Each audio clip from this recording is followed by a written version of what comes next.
दोस्तों, रेलवे में loco pilot और एएलपी का ऐसा पद होता है जिसमें भले ही आप मैकेनिकल डिपार्टमेंट में आते हो, मगर आपको इलेक्ट्रिकल, ट्रैफिक के साथ साथ एसएनटी वगैरह वगैरह जो भी है वो सारी जानकारी आपको रखनी होती है।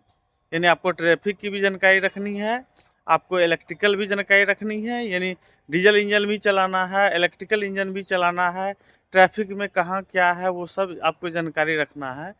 इसके साथ ही कभी आपको पाइप जोड़ टूटे तो जोड़ना भी पड़ सकता है। तो ये सारी चीज़ें जो है आपको ऑलराउंडर रहना पड़ता है। यही कारण है कि जब भी एएलपी की भर्ती निकलती है तो एएलपी की भर्ती में ऑलराउंडर दिमाग वाले की भर्ती होती है। कहें तो उसका जो पहले CBT 1 होगा, उसके बाद CBT 2 होगा, CBT 2 में भी 2 पेपर होगा, 2 पेपर में से जो है उसके बाद उसमें क्वालिफाई करते हैं। उसमें तो टेक्निकल क्वेश्चन पूछा जाएगा। टेक्निकल क्वेश्चन क्वालिफाई करने के बाद उसके बाद आपका साइको होगा। साइको में भी जो है आपका 5 पेपर होगा, ठीक है।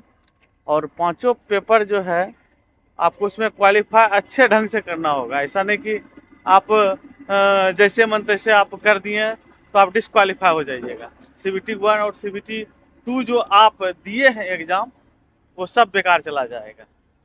तो CBT 1, CBT 2 और साइको ये सब क्वालिफाई करने के बाद आपका डॉक्यूमेंट वेरिफिकेशन होगा।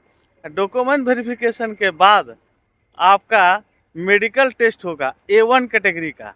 यानी कि अगर कहा जाए तो जो सबसे बेस्ट क्वालिटी का जो होता है मेडिकल टेस्ट वो होगा। तो आप समझ सकते हैं कि किस तरह के युवक युवतियों का सिलेक्शन होता है। तो अगर आप भी एएलपी का तैयारी कर रहे हैं और अभी एग्ज़ाम देने वाले होंगे तो इतना सा तो आप ज़रूर याद रखिए कि अपने हेल्थ के साथ साथ अपने माइंड को भी सही रखना है, ताकि अभी आप CBT 1, CBT 2 पास आउट होने के बाद जो है आप हेल्थ चेकअप में यानी मेडिकल में भी फिट रहें।